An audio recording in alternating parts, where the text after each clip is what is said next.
The Bible begins in the book of Genesis, which literally means beginning in the Hebrew language. Moses is the author. You might not know who he is yet, but we'll be reading about him in the next few books. He was used by God to deliver his own people, the Israelites, from Egyptian captivity, and God gave him the 10 Commandments to share with us. This book was written by him through the inspiration of the Holy Spirit in 1445 to 1405 BC, when the Israelites were wandering in the desert after being delivered from Egypt.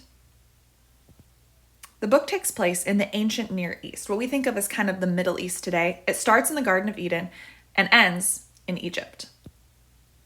Genesis tells a story of beginnings, the beginning of the world, how God created everything, the beginning of mankind, how we were made in his image, the beginning of marriage.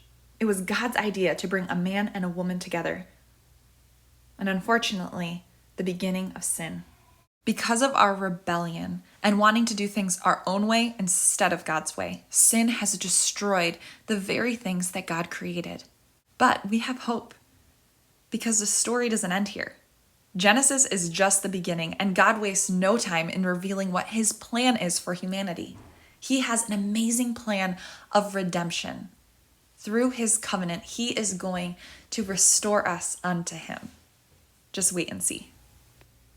It's also the beginning of language as we know it, forming nations, and, of course, the nation of Israel, which God used and created to reveal his covenant plan. There are many key events that take place in Genesis: creation, the fall of mankind, the flood, the call of Abraham, all leading to the covenant.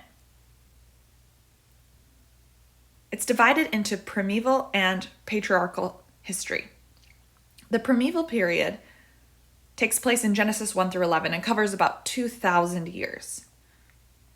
We see the stories of Adam and Eve, Noah and the flood, with his sons Shem, Ham, and Japheth, and their wives. When it comes to the patriarchs, I love how the main figures are always mentioned with their wives as key parts of their story.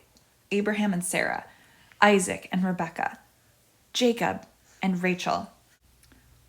What I love about the book of Genesis is that it's divided into 12 sections, and these sections use the header that this is the account of, and it follows with the stories of human people.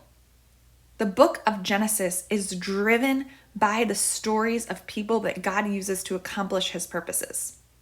I love that God uses people to show us his plan for redemption. The purpose of Genesis is to know where we come from. It was the same thing the Israelites needed to know when they were wandering in the desert, who they were and where they're going. As Christians today, we need to be reminded who we are, where we find our identity, where we came from. And Genesis is the book that begins it all. I look forward to reading it with you as we begin our Bible in a Year chronological reading plan with Across My Heart Ministries.